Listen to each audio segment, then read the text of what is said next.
Hey guys, it's Peter here, and I'm very excited about sharing this podcast with you. I actually did it a little while ago, so if you've seen it before, it may be time for a refresh.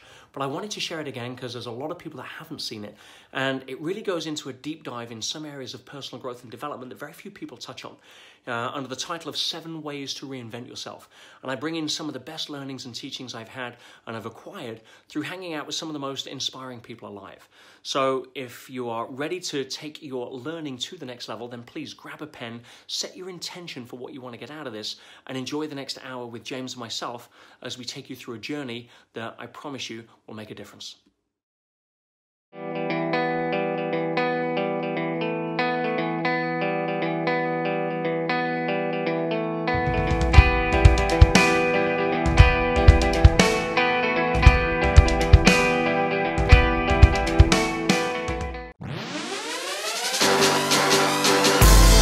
And that's where reinvention is so powerful. You cannot reinvent a business without reinventing the person who is leading that business.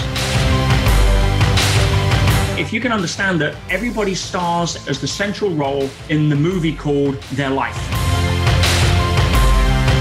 If you're hanging around with 10 recreational drug users that watch daytime TV and visit Domino's Pizza every night, you're going to become the 11th. It's the law of conformity. Go and add value first, and you'll look over your shoulder and think, wow, where did that money come from? Because the last time you ever got money was because you gave something for it first, either 40 hours a week in a job or a product that added value to somebody.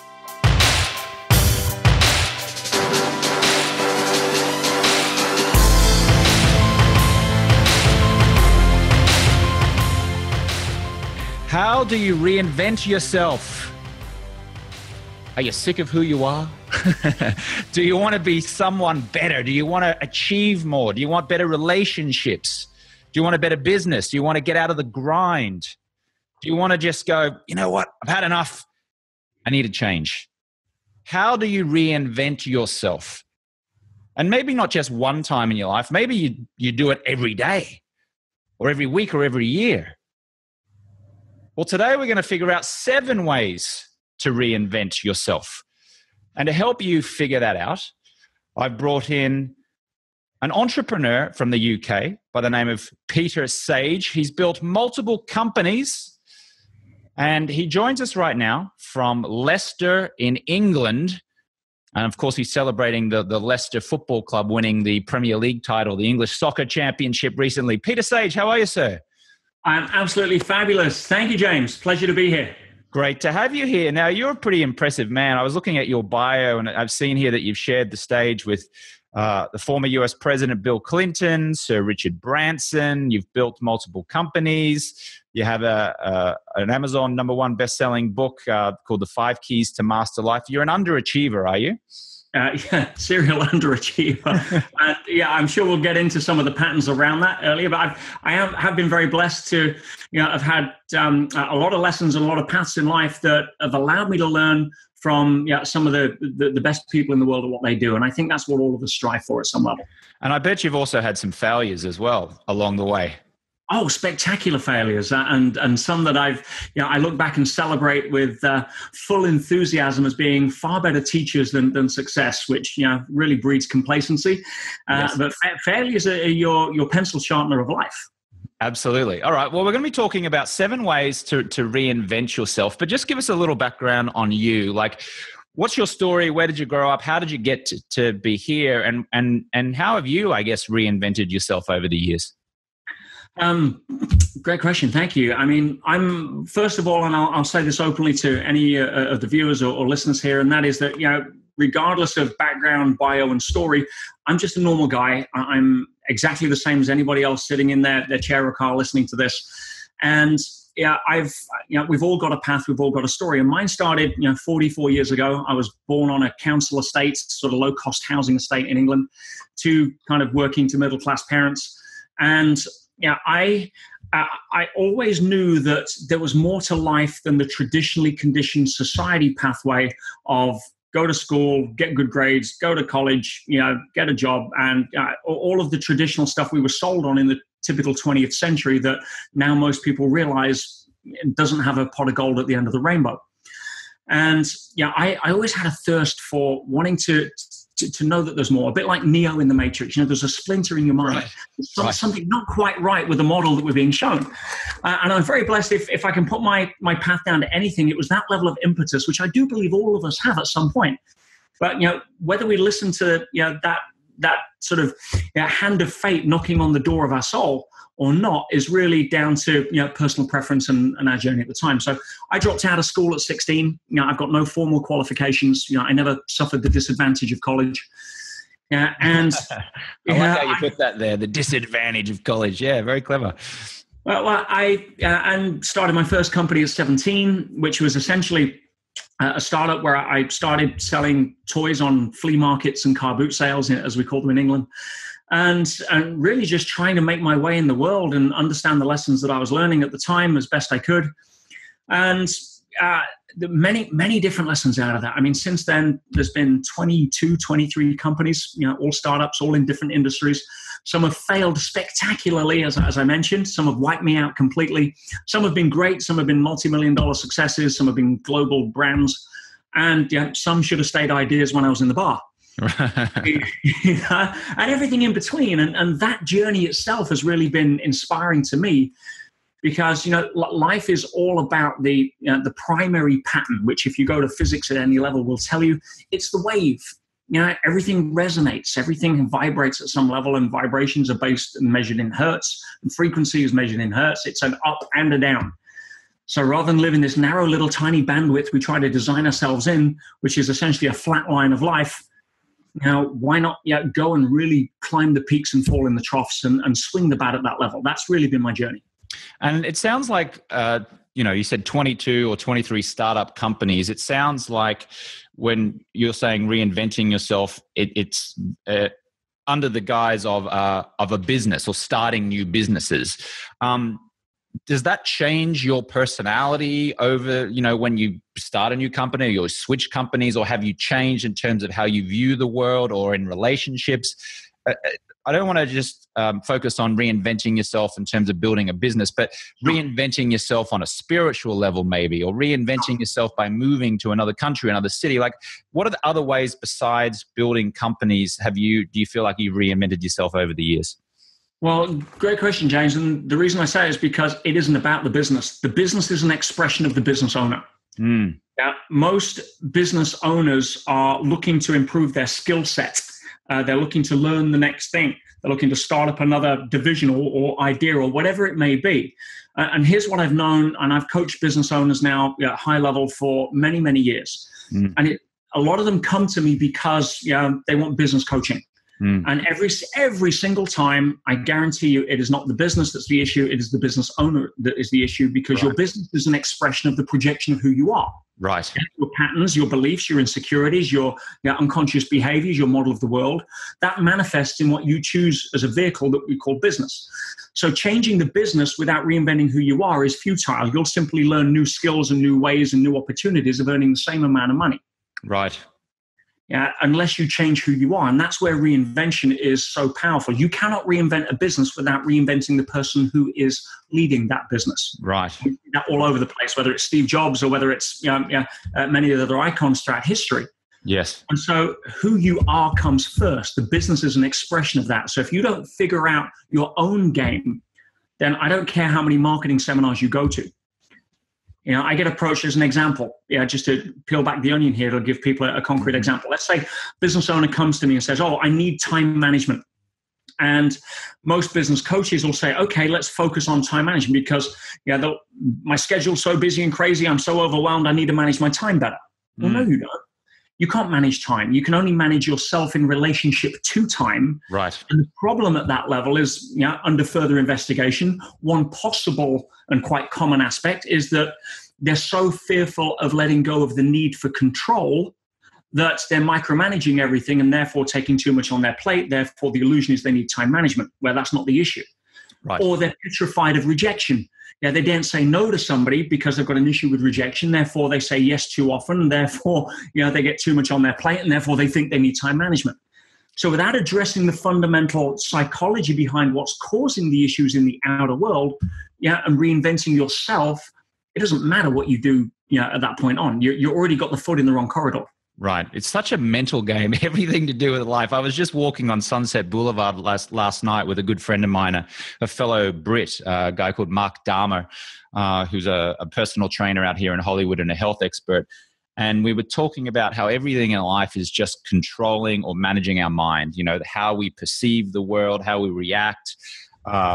It's incredible. Like I've learned a whole lot of skills to do with business, which have helped me grow my businesses. But I'm telling you, like, as soon as you can, I don't think we're ever going to master our mind. At least I don't feel like we can. But as soon as you can control it to the best way that you can, it's amazing how all of those specific skills in business, you can really utilize those properly. When you're like depressed or pissed off, or you're not congruent with the business that you're in, you make decisions that harm your business. As soon as I started creating businesses for me personally, where I was like, this feels right, I like this. For example, I'm the creator of the 30-day no alcohol challenge. I teach people how to quit alcohol for 30 days. I help people. People thank me for helping them. That feels good. That feels congruent. I've created these blue light blocking glasses which help people sleep. People who've got sleep problems come to me that wear them. They say, wow, thank you so much. My sleep has improved. That feels congruent with me because I love health. But I'll tell you this, when I did a business, I was in Colombia 3 or 4 years ago, and I was doing an online business with some friends of mine. There was just something about it that didn't quite feel right or congruent. And guess what? The business didn't do very well. No. And it ended up closing that business. So it's so much of a mental game, isn't it, Peter? Like it's control your mind, or at least manage your mind, and then you can really, I guess, blossom or flow or really surge ahead. Let me help sum it up for the people listening and watching here in the shortest amount of words I can do it. Yeah, and there's many levels of awareness behind what I'm about to say. Some people will intellectualize it and dismiss it. Some people, it'll strike a chord. It's wherever you are on your journey. But no matter how you want to slice and dice it, outer world follows inner world. Case closed. Right. You got chaos in the outer world. Check your thinking. Right. You've got distractions in the outer. Check your thinking. Right, stuff not going according to your pictures as to how you think it should go. Who voted on those pictures in the first place? That's an inner world game. Right. Distress is nothing more than a byproduct of the outer world not fitting the pictures that you voted on inside as to how you think it should look. Game over. Right. Now, the very definition of stress is friction. If you go to physics, it's two things going in opposite directions with different agendas that are not in flow. Right. So therefore, and the same two things every time. Your inner world projections of what you think the outer world should be and the actuality of that outer world. We're talking to Peter Sage, who's joining us from Leicester in the UK, in England. You can find him on Twitter at PeterSage007. Make sure you send him a tweet at any point during this interview to let him know what you liked. Make sure you put me in there at James Swanwick as well. Peter Sage is an entrepreneur. He's built multiple companies. And now we're going to get into the 7 ways to reinvent yourself, Peter. So let's get into it. What's number 1? I would say the primary first way to really start making a difference and a shift is to get out of what I call swimming in goop. Most people spend their entire life swimming in goop, G-O-O-P, the good opinion of other people. And as long as you're trapped by the good opinion of other people, you can never be authentic. Everyone talks about authenticity, but everyone's trying to be authentic. Well, by very definition, you can't try to be authentic. Authenticity is simply the absence of inauthenticity. It's like, how do I turn on the light? Well, no, light is simply the absence of darkness. Right. Darkness is the absence of light. You can't go and try to do something when your natural state is authentic. Right. You don't get a pet dog that tries to play mind games and hidden agendas unless they've been around humans too long. So we become this giant chameleon, this adaptation machine, constantly modifying and filtering our behavior, mainly unconsciously through, will this person like me, approve of me, get on with me, do what it is that I want to fit my outer world pictures, and if not, I'm modifying my behavior. Right. That's where politics these days falls down so hard because it's no longer statesmanship. Statesmanship is, I will stand up and be authentic and be willing to be unpopular even for what I believe serves the long-term greater good. So Now, when you say get out of, the good opinion of other people, there's two sides to that, I feel, based on what you're saying. One is, I think you seem to be saying is to do what you want to do, like know what you want to do and then just do it, and to hell what anyone else thinks. And then there's the other side, which is, well, actually, I'm not very well skilled in a certain thing. I'm going to get a coach or a mentor or someone to give me their advice and kind of show me the way. So how do you balance those two things, which is I'm just going to do whatever I do, my opinion counts most, versus I actually respect and want the opinion of other people. But then maybe you allow yourself to be too overly influenced by that. So what I think you're discussing here is the difference between advice and opinion. Yeah, if I need a skill set, or if I go and actively seek out somebody's advice because they have something to bring to the table that I want to model to enhance my level of authentic self and journey, then that's different. But if I'm coming from a fear-based reactive model or a preemptive fear-based model of I'm going to do or not do something based upon whether I think you like it or not, that's a very different game. Mm-hmm. And that's the game, unfortunately, most people play. They run around hoping to try to get love, approval, significance, acceptance, all of the stuff that people crave, but don't realize that we can only get it from ourselves. Right. So there's a way to get out of the good opinion of others, and I'll share it very simply in a metaphor, because again, if people really understand what I'm about to share, it can be life-changing in a heartbeat if you allow the awareness in. One of the challenges with unfortunately, with the awareness is the cost of awareness is responsibility, which is why most people go to a surface level of intellectualizing the awareness, process it, and then discard it, because to own it emotionally or as part of who you are would impose on them a new set of behaviors that they previously voted on as uncomfortable. Otherwise, they'd be doing it already. So if you can understand that, everybody stars in this as the central role in the movie called Their Life. We are the central character in the movie of our life. Mm-hmm. Now, as we go through the movie of our life, we're going to interact with other actors and actresses in that movie. By very definition, at best, they're going to be a supporting cast. A spouse, a sibling, or whatever. 99% of people that enter your movie are film extras. Case closed. Now, here's the problem. The problem is we think, because we come from the perspective of the star in our own movie, we think everybody else sees us as the star in our movie. Whereas the reality is they're starring in their own movie called Their Life as the star. Therefore, by definition, we can only ever be, at best, a supporting cast, but 99% of the time, we're a film extra. So we're modifying our behavior constantly, wondering what other people think of us, judging us as the star in our movie. Well, guess what? I'm going to sum this up, and usually I say this 2 hours into one of my workshops, when we really drill down. But your profile is you've got people that are attracted to this podcast because they're forward-thinking, they're entrepreneurial. So I'm going to drop this on you guys right now. Understand that most people in life, 99% of people in life, don't care enough about you to bother to give an opinion, because they're too busy being worried about what they think you're thinking of them. Absolutely. 100% true. Yeah. No one cares about you. They only care about themselves. And it's not in a like, I don't give a crap. No, I know. It's from a fear-based reactive model that they're playing the same game.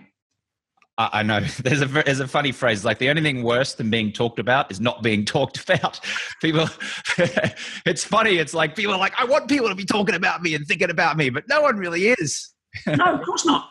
Oh, I wonder what they think of my shirt. Right? I've got no issue. They don't care. They're too busy worrying about what you think of their pants. I mean, it's a game when we walk around in this bubble, not really understanding the reality of what's going on and living our life in this protective cocoon of reactive behavior, caring about, please, as a begging bowl for like, approval, significance, acceptance, and all the stuff that we grew up thinking that we didn't get.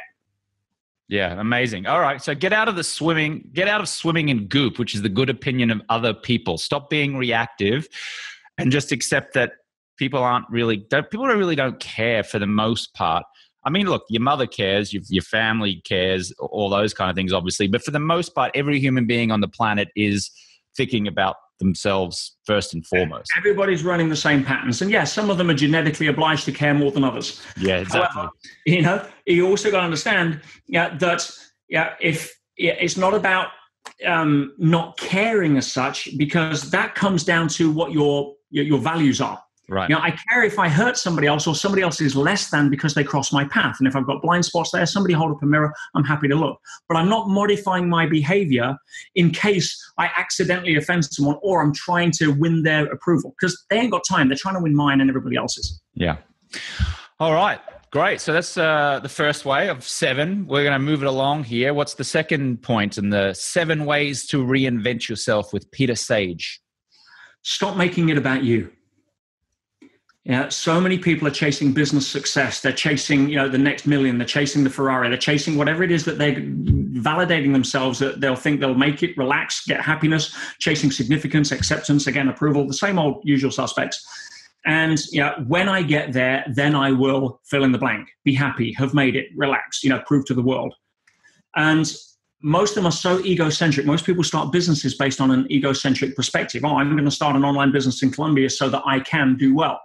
Rather than, something, I'm going to invent something or create a service that benefits so many other people, and boom, you become more successful and you feel more fulfilled. And so if you understand that nature operates on 2 primary principles. Now, I didn't make them up. You look out of your window, you'll check it out. Yeah, and that's growth and contribution. Everything in nature grows and contributes beyond itself, or it's taken out of the food chain. Animals don't die of old age in nature. When they can no longer contribute, they contribute themselves to lunch. Yeah, there's an organizing principle here, and we think we're different. And when we grow up emotionally, which is a choice, biologically we don't get to choose. Emotionally, spiritually, that's the choice. And most people don't choose that because they're too busy swimming in goop. Right. So if you can understand that most stress, as I said earlier, is about outer world not following inner world's pictures. But 99% of that can be cured when you stop focusing on yourself. 99% of depression can be solved when you stop focusing on you and your pity pot and your story and your issues. They've actually done studies that show you can take someone who says they're depressed or feels depressed, and the moment you take that person and you go and encourage them to help someone else less fortunate than them, their depression subsides. Yeah. So the way out of depression is to go and help other people. And the reason why that works, presumably, is because they stop focusing about themselves. Now, I say that delicately because, there are people who have got severe depression and clinical depression. I'm not versed enough in it sufficiently to be able to pass judgment on that. But studies have shown that if you go and help someone else, i.e., as Peter is saying, stop making it about you, your depression subsides and you actually start to generate dopamine and serotonin and feelings of wellness. So it's true about growing as well, Peter. Everything in life, like the plants, the flowers, the trees, if you don't water them and they're not growing, they're dying. And humans are the same. Like if you're not growing, or if we're not growing, then we're not dying. Like we'll always have food, water, shelter, knock on wood. But spiritually, a little piece of us is dying every day. And Tony Robbins, the motivational coach, says, growth and progress equals happiness. That's the bottom line for human beings. Growth, progress equals happiness. Yeah, and I've worked closely with Tony for 15 years, and I understand a lot of where he's coming from there. And let's just revisit the depression side, because again, this is not being, dismissive of people that have attached their identity to something else we're going to talk about to their issue. But it's the rumble strip of life. If you're going down the freeway and you veer off center, you're going to hit the rumble strip. And most people complain the fact that they can't hear the music on the radio, so they're going to turn the music up. And take an antidepressant. Well, no, the rumble strip's there to tell you you're off track. If you're focused on yourself too much, you're going to get depressed. It's nature's feedback mechanism. Say, hey, dude, wake up. Stop focusing on who you are, because that's not growth and contribution. That's not why you're here. Start going out and being able to serve. And guess what? The rumble strip noise goes away as you steer closer into the center of the freeway. All right, we're just going to interrupt the show for a brief second. I just wanted to tell you where you can find out more about my Swannies blue light blocking glasses. If you struggle with your sleep, if you toss and turn in the night, or you wake up feeling tired, you may be exposing yourself to too much light at night. The blue light that's emitted from your cell phone, from TV screens, from your computer, disrupts your sleep patterns. These Swannies blue light blocking glasses that I created blocks the blue light, enables you to fall asleep faster and sleep deeper, wake up feeling fresh and rejuvenated. If you want to find out details about that, go to swanniesglasses.com, or if you're in the US, you can text the word Swannies to the number 44222. So you're probably listening to this podcast right now on your phone. So if you're in the US, just text the number 44222 and put the word Swannies in there, and I'll send you a text message back with some details. Here's what Dave Asprey from Bulletproof Radio, was actually the world's top biohacker. This is what he had to say when he interviewed me on his show recently. All people need to do is put on a pair of Swannies, right? And you'd be like, wait, I didn't know I could feel this good. Try some glasses, right? Try on Swannies and see what happens. And what you'll find is you wear them for 15 minutes and you're like, I feel strangely relaxed. And like, yeah, that's like the normal state. Where you were before was actually stressed, but you didn't know it, because stress is what you learned is normal, and it was wrong. Right? So I fully will tell people, everyone, give it a try. It's easy.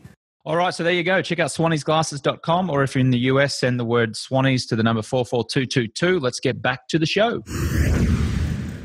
Yeah, I'll tell you a little tip I do, Peter, as well, just on that. We're talking about depression or negative thinking.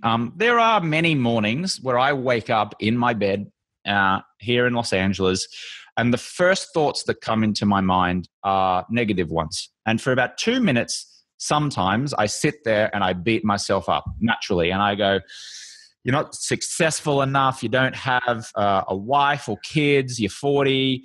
You're still kind of like figuring things out. You're not sure where you're going to be in a year from now. Your business isn't as successful as you want. And I catch myself. Like I feel it. I can't help feeling it. But I do have the skills now where I catch myself saying it. And the best way that I've found for me to get out of that, and I've said this before on the show, is to start reminding myself about things that I'm grateful for. And the action that I take is I go to this thing called the 5-minute journal. It's a book that I have.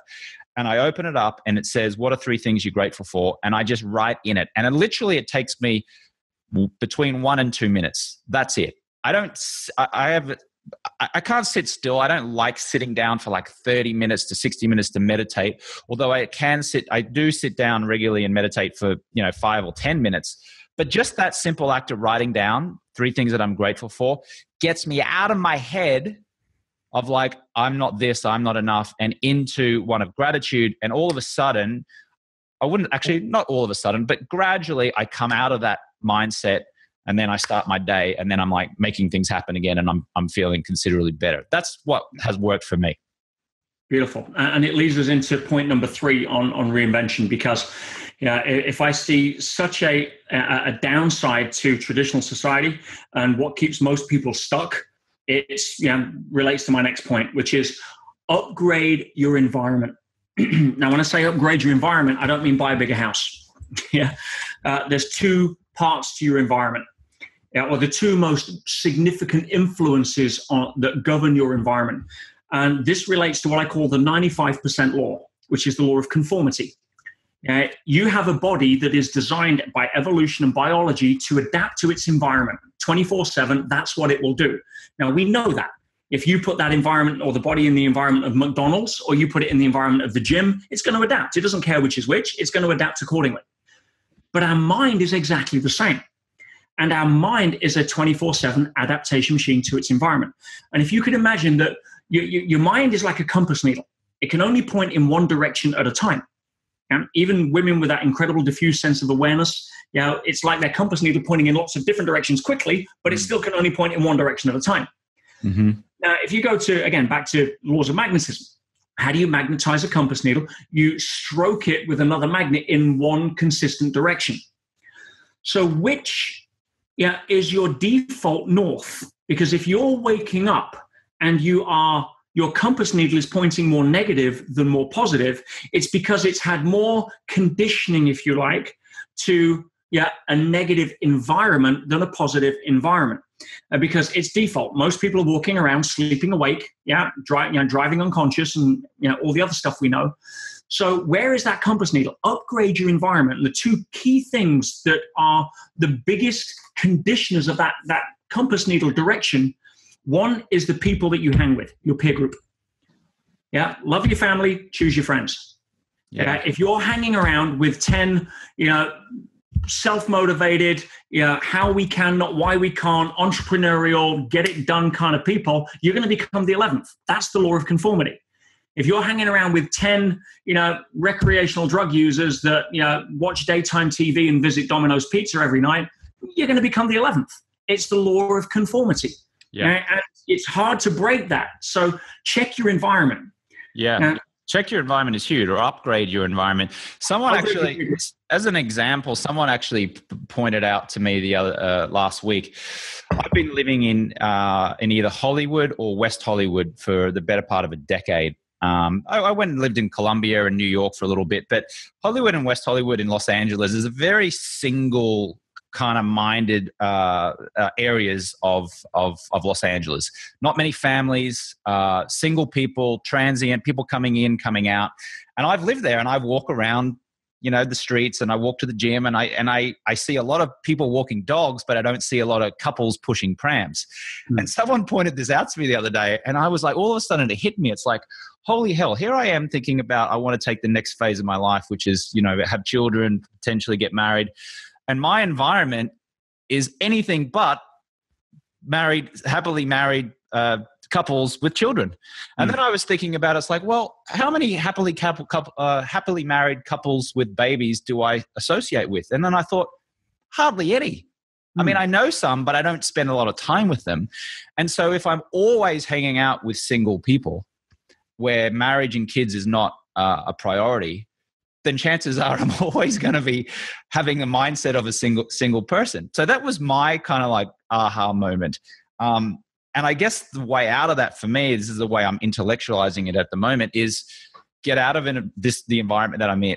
By the way, this is only if I want that. Like if I want marriage and kids, I think I would have a better chance if I got out of this environment that I'm in and put myself into an environment where family values and the visual cue of like couples with kids was more apparent. Would you agree with that, Peter? If you walk to work past 10 fast food restaurants versus you walk to work past 10 yoga studios and gyms, you're going to start making choices by being influenced at a different level. Right. Your environment is that strong. And we don't need to convince you people of that. It's just basic human behavior and adaptability. So absolutely 100%. The other challenge is that the second biggest influence over and above peer group that affects people's compass needle is the media. And unfortunately, so many people are sucked in and addicted to the media when they have absolutely no clue what the business model of the media is, what the purpose of the media is. They think it's to provide the news. I don't know. If you think the role of the media is to provide you the news, you're in Disneyland.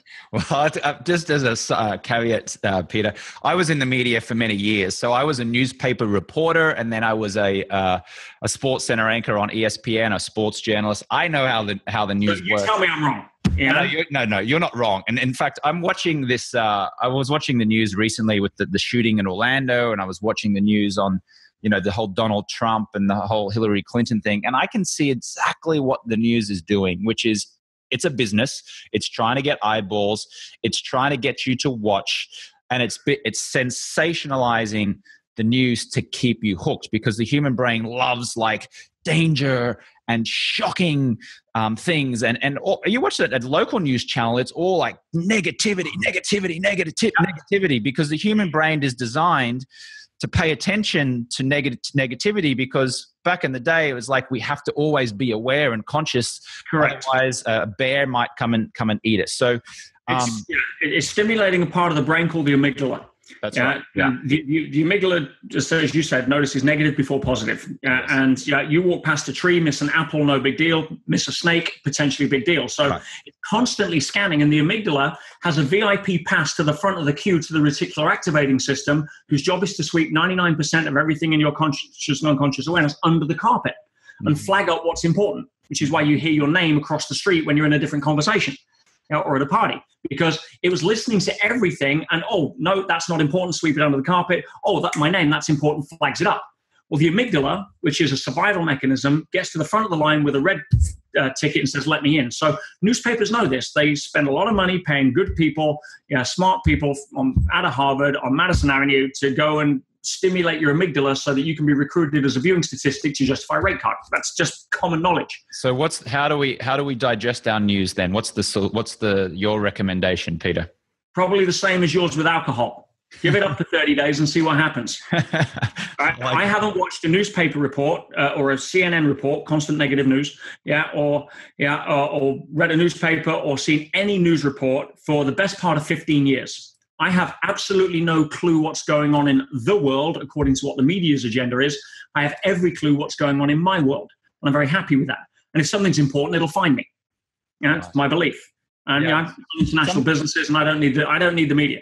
Some people. I actually had this very conversation with my mother back in Brisbane, Australia, on a FaceTime call a couple of days ago, and she was crapping on about the Australian politics, and I'm like, Mum, just stop reading it. Why do you even care? And she was actually shocked, and she didn't say the word, but I suspected that she thought that I was taking a very ignorant stance in terms of like trying to shut out what's going on in the world. And I think that she was perplexed at the idea that I would just, not pay attention to what she perceived to be real important issues in the world. Oh my goodness. I mean, and again, let me sum it up and we can move on. But, here's a metaphor to help people understand it. Right? People say, well, how do you know what's going on in the world? I'm like, are you kidding me? Everything's going on in the world. A better question is, what would you rather choose to focus on your terms? Imagine the Amazon rainforest at night. What's going on? Everything. The media is going to take a flashlight for your attention and shine it on a part of that forest. Oh, look, here's a snake eating a frog. Well, guess what? On the other side of the forest, here's a beautiful hummingbird giving birth. It's what do you want to choose to focus on? Everything is going on. And I get asked the question right now. Britain apparently is in this big referendum about Brexit and in and out of Europe. And I was speaking in Portugal yesterday, and they said, oh, which way are you voting? I'm like, I'm sorry, I don't vote. I don't do politics. I have no interest whether Britain goes in or out of the euro because that's not my focus. My focus is totally on concentrating on my awareness, my life, on creating the best me that I can be to serve as many people as I can without getting caught up and trading off, allowing awarenesses in that are going to make me wake up in the morning and think negative before positive. Sorry, that's just where I'm at. We're talking to Peter Sage from his home in Leicester in the UK. He's a world-class speaker and executive coach. You can find him on Twitter at PeterSage007. All right, we might speed this up just a little bit. We're just about halfway. What's the fourth tip here on how to reinvent yourself, Peter? Raise your level of consciousness. Now, that may sound a little nebulous for many people because consciousness tends to fall into usually one of two different halves. One is the spiritual, nebulous, kind of esoteric, yoga bunny, typical, connect with God and very unquantifiable. And then you've got the scientific, biological imperative where it's nothing but a function of the brain. And it's very few people that are able to articulate it in a way where people can understand. So I want to try and share a model quickly that I think will help people. When I say upgrade your level of consciousness, Einstein said it beautifully. He says, you cannot solve a problem at the same level of thinking that created the problem. Okay, what do you mean by that? Well, I chunk consciousness into 4 different levels, on my basic, teaching. I go into 17 levels on some of my advanced stuff, but, it can still be chunked into 4 groups. The first group is the level of to me, which is the level of victim mode. I would have the life of my dreams, but you know what? Everything happens to me. It's level of victim, where you're constantly trying to blame everybody else, even though you can look in nature and blame doesn't work at any level.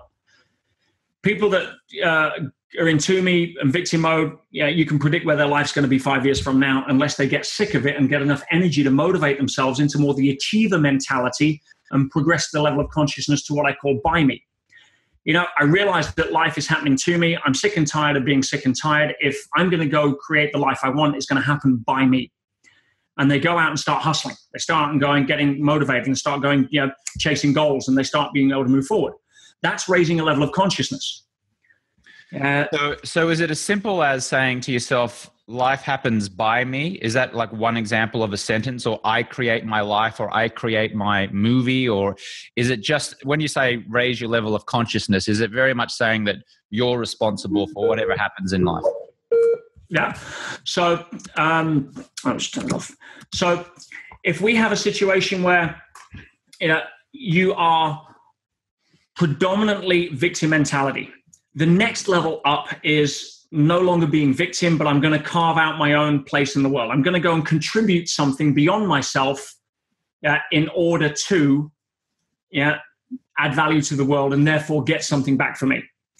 It's that horse trading level of relationship. Absolutely. Okay. Yeah. So raising your level of consciousness, which is saying life happens by me. It's no longer feeling like a victim. It's carving your own place in the world. Now, that's one quick step up. You then go to, I'm sick of swimming upstream trying to hit all my goals. You make the next level up, which is life happens through me, where you start getting into synchronicities, where you start getting into being able to understand reality is subject to influence based upon my relationship to my outer world, right. And through my inner world. So, how do you do that? You let go of the need for control and you replace it with a level of trust, faith, or knowingness that life is there to serve you rather than to fight you. That's a different shift in conceptual awareness. Yeah. It's funny, I always say I'm responsible for my life. Like I know this logically, and whatever happens, good or bad, I'm completely responsible for it. It's funny when setbacks come, like you have a goal and you try to get it and you don't make it. It's amazing how fickle the human brain, the human mind can be. And then you go, oh, man, I can't believe that happened. And then you don't understand because you go like, well, hang on, I create my own universe. I should be able to make anything happen. Why didn't that happen? And that's the initial kind of phase. Now, again, I guess I've done enough work where I can logically say, it's okay because setbacks are going to come along the way. And that is part of life flowing through you, right? Like you cannot, just because you say, I create my own life, doesn't mean that you can create every single situation that you want, because like you pointed out before, the life is made up of you and everybody else in the world. You're still relying on all these other people.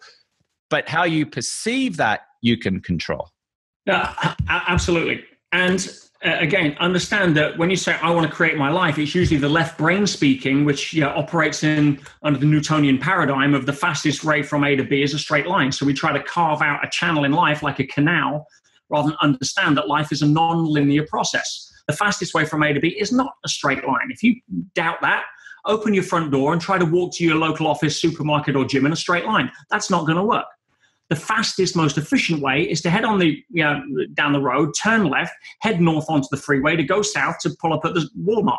That's the fastest, most efficient. It's a non-linear process. You got some good analogies there, Peter. I got to say, some very good analogies you're pulling out there.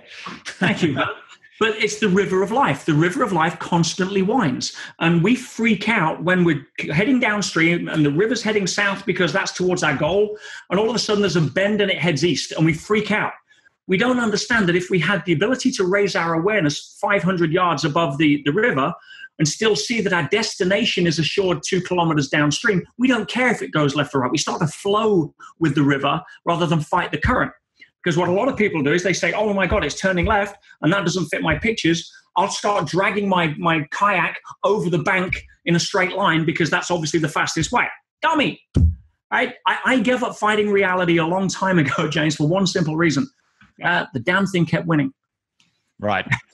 And now I get a lot less stress. We're talking to Peter Sage. You can find him at petersage.com. We're on the homeward stretch here. What's the 5th tip on 7 ways to reinvent yourself, Peter?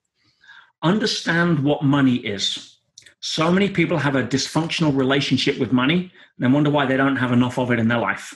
In fact, the primary problem with most people is that they link their self-worth to their net worth, which is a fast track to nowhere. It's a fast track to being on a hamster wheel to poverty. And if you're constantly judging yourself by what's in your bank because society's conditioned you to do so, then I've got news for you. If you're doing that, then you're constantly in fear reaction. There's no finish line. You understand you've got 2 bank accounts. We all do. One of them we were told about. It's called a financial bank account. but the other one's our emotional bank account. The problem comes when we feel that we operate how most people do in life, which is that their financial bank account leads their emotional bank account. I've got loads of money in the bank, I feel great. I've got no money in the bank, I feel lousy. What we weren't told, remember what I said, outer world follows inner world. If you want your financial bank account to go up, your emotional bank account has to go up first. It leads the financial bank account. Now, there's a time delay with that. We call it the quantum to Newtonian transition point, but it doesn't matter. A simple way of knowing it is that money is nothing more. Yeah, listen to me here, James. This is, if I could drill this into every kid before they start being programmed into thinking their self-worth and net worth are combined, I would, we'd change the world with this. Yeah, money is nothing more than the perception of abundance triggered by gratitude, and the actual money in your account is nothing more than a byproduct or a consequence of the value that you can add. That's what it is. It's a conceptual mind game. The only place in the universe money means anything is in the mind of a human. Nothing else keeps track of it. Or it's pieces of paper with dead people on it, shiny metal or hard rocks. That's about it. So if you can understand that it's the perception of abundance, what do I mean by that? Well, if I was to write a check out today for everybody listening here for $1 million and put it in their account, many of them would probably feel more wealthy. But if Donald Trump or Sir Richard Branson was down to his last million, how do you think they'd feel? They'd be depressed, I would imagine. So it can't be the money. Yeah. It's not a universal like temperature. You turn the room to 50 degrees, everybody's going to feel it the same. Yeah. No, money's conceptual. So that same $1 million can make you feel rich or nearly bankrupt depending on your perception based on your association to abundance. Yeah. So if you understand that money happens when you give something of value, that's it. It's a measurement of value, but you've got to add value first. Otherwise, you're going to the gym saying, wow, look at all those weights. Give me some strength, then I'll go lift them. See, that doesn't work. It's sitting in front of the fire at winter saying, I'm cold, give me some heat, I'll go outside, fetch you some wood. That doesn't work. No, go and add value first, and you'll look over your shoulder and think, wow, where did that money come from? Because the last time you ever got money was because you gave something for it first, either 40 hours a week in a service, or a job, or a product that added value to somebody. Yeah. Game over. So, and and if you have a choice out of that, I mean, obviously you do whatever makes you happy. But for me, I'm far happier making money with, where I can actually see where I'm helping people. Like my two business, adding value. Yeah, I guess the podcast that I do adds value. Like this interview adds value, and that gives me a level of satisfaction. So again, it's not always. Some people who might be listening to this might be in a dead end, like what they perceive to be a dead end job that they don't like. But even if you want to practice giving value, why don't you just practice making your boss's job easier, or practice over-delivering in your job, or practice trying to solve problems for someone like a colleague or a superior in your job, and you just watch. What might happen is you get a raise, or you get a promotion, or you get considered for a managerial role, or whatever. So always be thinking about how you can give value, and then you will get value back in the terms of money, which 100%. Yeah. You want the biggest tip for job security? Not that anything exists, but if it did, do more than you paid for. Yeah. And you'll be the last one to get cut. And if your boss doesn't recognize the value, there's a lot of bosses that will. All right. We're on the last couple of tips here. What's number 6, Peter? Check your identity.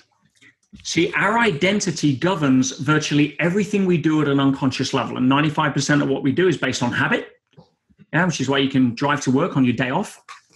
And so, if you start to ask yourself, who am I? Because the labels that you wear after the words I am define you and what you do, which also includes the path you take and the limits you set on yourself. I'll give you an example. Why do vegetarians not eat meat? It's not because they have different teeth or a different digestive system.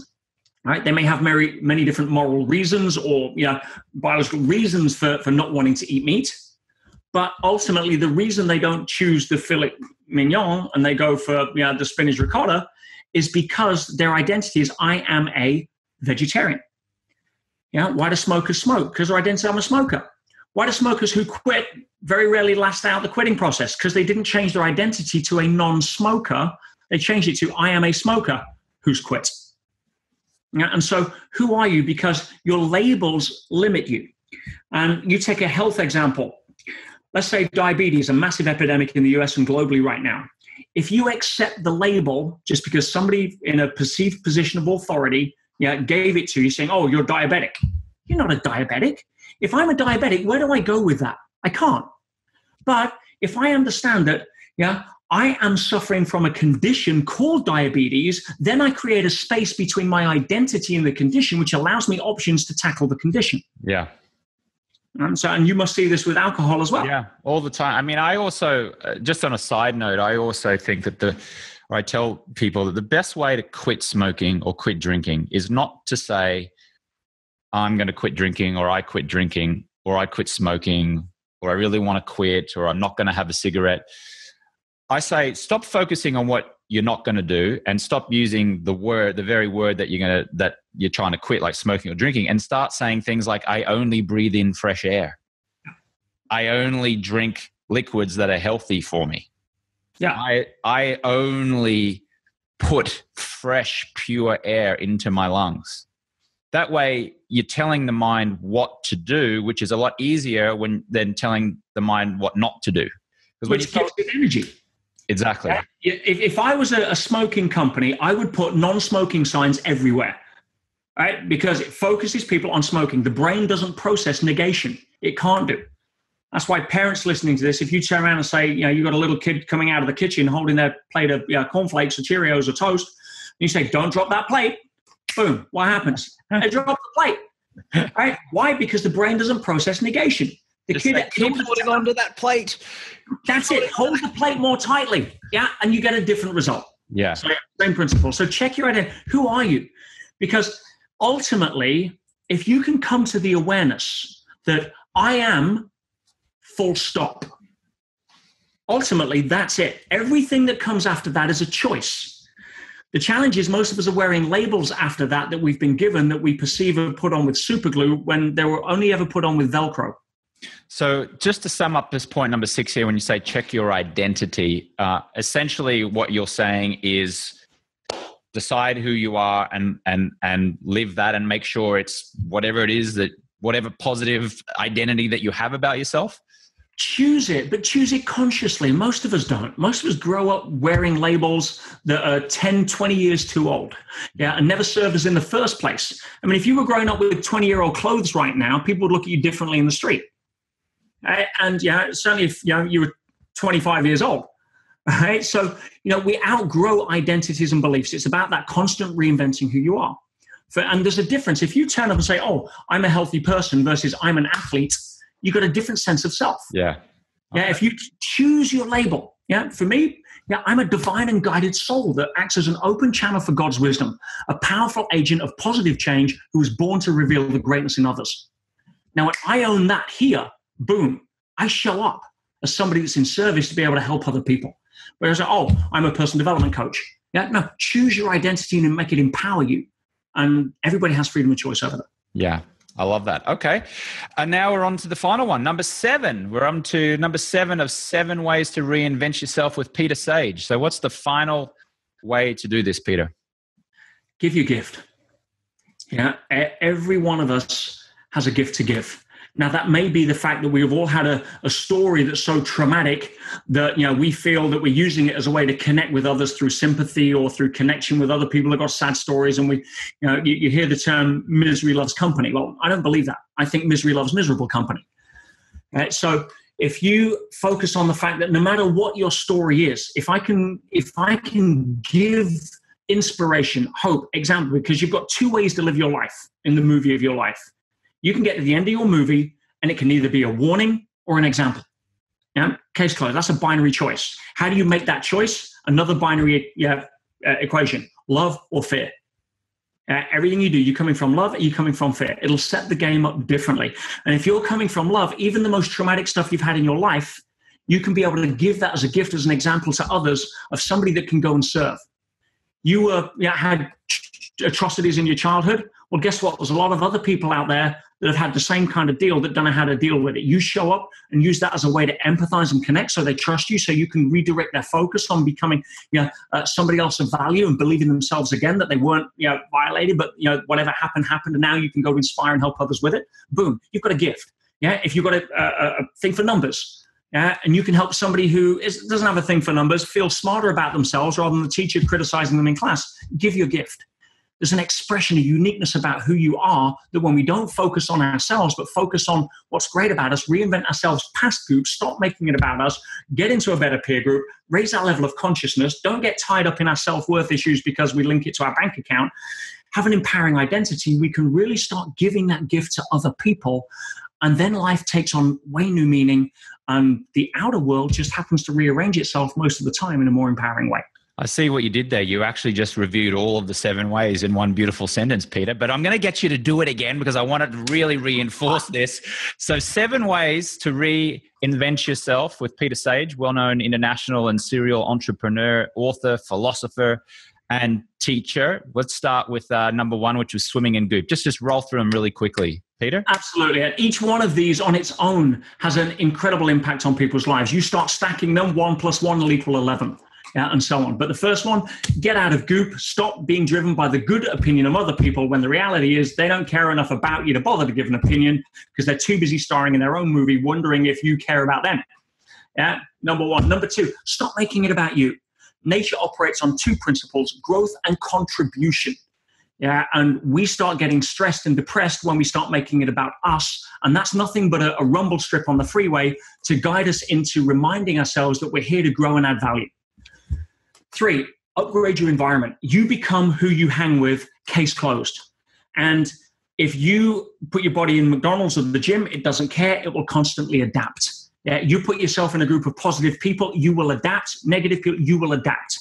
The mind is a compass needle, magnetize it in a more positive direction. And you cannot do that if you expose yourself on a constant basis to mainstream media. So cut it out.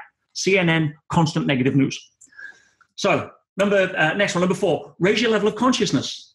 Nowhere in life is victim mode supported. Nowhere in life does blame work. Either get off your backside and start carving out your life because you're inspired to go out and do something with it because you want to get out of pain or you want to move forward to be inspired to leave a legacy, or start understanding that life isn't about you and therefore, don't take it so seriously. Raise your level of consciousness. Outer world follows inner world. Next one, understand what money is. Money is nothing more than a byproduct or a consequence of adding value. It'll never be anything else. You don't have enough in your life in terms of money. Go check how much value you've added.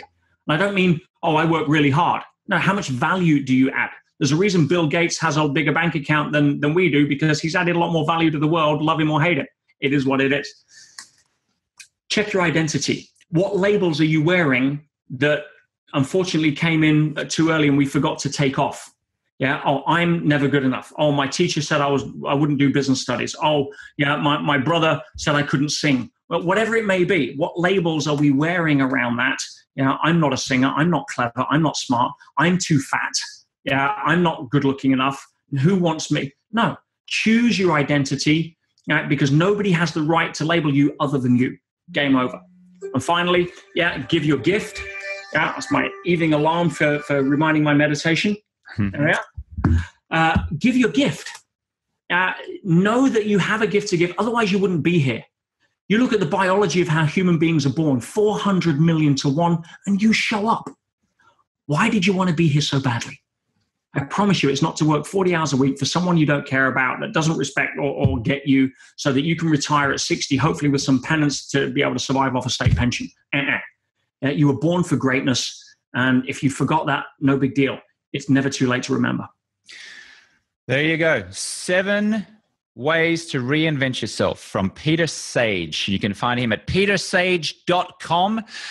Go ahead and send a tweet to him right now, which is at petersage007. Make sure you put me in there at James Swanwick and say, hey, at James Swanwick, really enjoyed your interview with at petersage007, or hey, petersage007, really enjoyed your interview with at James Swanwick. Maybe just share, what was the one point, the major point that you got out of that. I'm sure Peter would love to retweet you, as would I. Make sure you check him out also at petersage.com. Where else can we find you, Peter? Anywhere else besides there?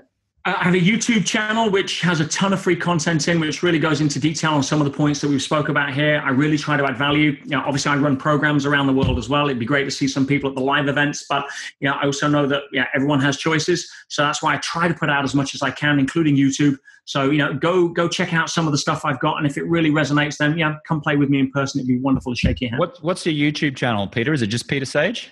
Peter Sage 007. Peter Sage 007. I love it. Well, Peter, this has been a wonderful time spent with you. Thank you so much for reminding me about certain things and actually bringing new things to me as well. I really appreciate that. It's made me think about my own life and some daily routines and how I perceive things going on. So thank you very much for bringing great value to me and for giving great value to my listeners. James, it's been a real pleasure. You do so much good for so many people. It was a really exciting opportunity for me to be able to come on and add a little thumbprint to that if I can, and hopefully through your channel be able to help inspire other people together as well. So thank you. Thank you, Peter. I appreciate the kind words. Thank you to you listening and watching, and I will catch you on the next one. See you.